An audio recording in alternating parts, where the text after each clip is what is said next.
ऐसा लगता है 2022 नीतीश कुमार के लिए अपशगुन लेकर आया है। सुप्रीम कोर्ट, हाई कोर्ट एक के बाद एक झटका दे रही है। एक बड़ी खबर है, सुप्रीम कोर्ट ने नीतीश कुमार की वोट बैंक पर कहीं ना कहीं एक करारे तरीके से प्रहार किया। जब महागठबंधन की सरकार बनी थी, उस वक्त नीतीश कुमार की सरकार ने एक बड़ा फैसला लिया था और लोहार जाति के बारे में कहा कि उसे जो है एसटी जाति में शामिल किया जाएगा और इसके लिए जाति प्रमाण पत्र भी दिया जाएगा। स्वाभाविक तौर पे अगर एसटी जाति में शामिल हो जाती लोहार जाति, तब उसे ज्यादा फायदा मिलता, चाहे वो नौकरी हो या अन्य तरह के जो फायदे मिलते हैं। लेकिन अब सुप्रीम कोर्ट ने यह कह दिया कि 1950 की जो एसटी यानी शेड्यूल्ड जो ट्राइब की जाति है, उसमें लोहार जाति शामिल है ही नहीं, इसलिए इस आदेश को हम निरस्त करते हैं। और ये कहीं ना कहीं सीएम नीतीश के वोट बैंक पर एक करारा प्रहार है। आपको बता दें कि जो एक जाति होती है लोहरा, वो भले ही 1950 की एसटी सूची में शामिल है, लेकिन लोहार जाति नहीं थी। लेकिन सरकार ने लोहरा जाति को मान लिया कि लोहार जाति भी इसी कैटेगरी में आता है और सुप्रीम कोर्ट का अंतिम फैसला आया है और नीतीश सरकार के उस फैसले को ही बर्खास्त कर दिया है। आपको बता दें कि यूं तो जेडीयू कहती है कि वो जो है वोट बैंक की राजनीति नहीं करती है, लेकिन ये हर कोई जानता है कि नीतीश कुमार की राजनीति की शुरुआत ही जो है वो जातियों को बांटने में हुई। पहले दलित था, लेकिन रामविलास पासवान की राजनीति को खत्म करने के लिए दलित और महादलित में बांटा।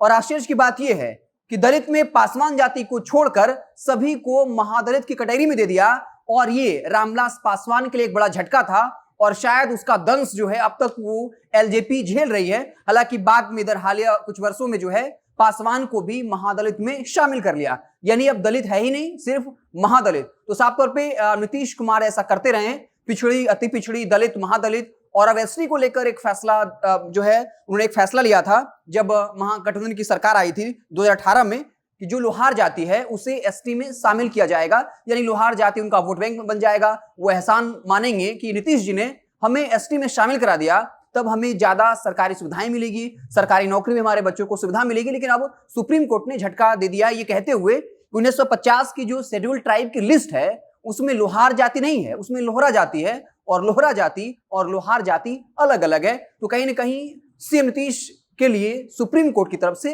एक बड़ा झटका है। लगातार हाई कोर्ट हो या सुप्रीम कोर्ट हो, एक के बाद एक झटका लग रहा है। इसके पहले भी कल ही हमने आपको खबर बताया था, जहां बिहार के डीजीपी एसके सिंघल को लेकर सुप्रीम कोर्ट ने टिप्पणी की कि राज्य सरकार ने जो सुप्रीम कोर्ट का निर्देश है उसकी अवहेलना की है और अवमानना का नोटिस क्यों नहीं जारी करना चाहिए, क्योंकि तमाम जो नियम कायदे कानून थे उसके विरोध में जाकर बिहार सरकार ने डीजीपी को बहाल कर दिया। वो नियम भी बताया था कि कैसे जो राज्य सरकार जिन अधिकारियों को डीजीपी बनाना चाहती है उनमें से 8-10 का लिस्ट यूपीएससी को भेजना पड़ता है और फिर यूपीएससी उसमें से शॉर्टलिस्ट करके 2-3 जो अच्छे अधिकारी होते हैं, जिनकी छवि साफ होती है, जिनका बैकग्राउंड बढ़िया होता है, वो 3 नाम जो है वो राज्य सरकार को भेजती है। राज्य सरकार उस 3 अधिकारियों में से एक को डीजीपी बना सकती है, लेकिन राज्य सरकार ने ऐसा कुछ नहीं किया था।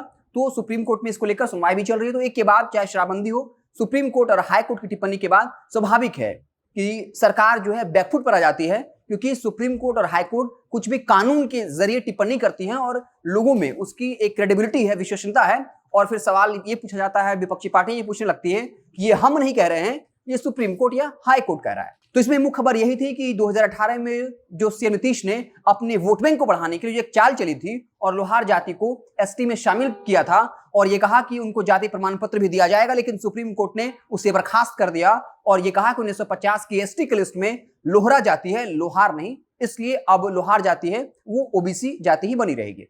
आप देखते रहे जनता जंक्शन, जैसे ही कोई और बड़ी खबर आएगी तो उसे हम आपको इत्तला करेंगे। बहुत बहुत धन्यवाद।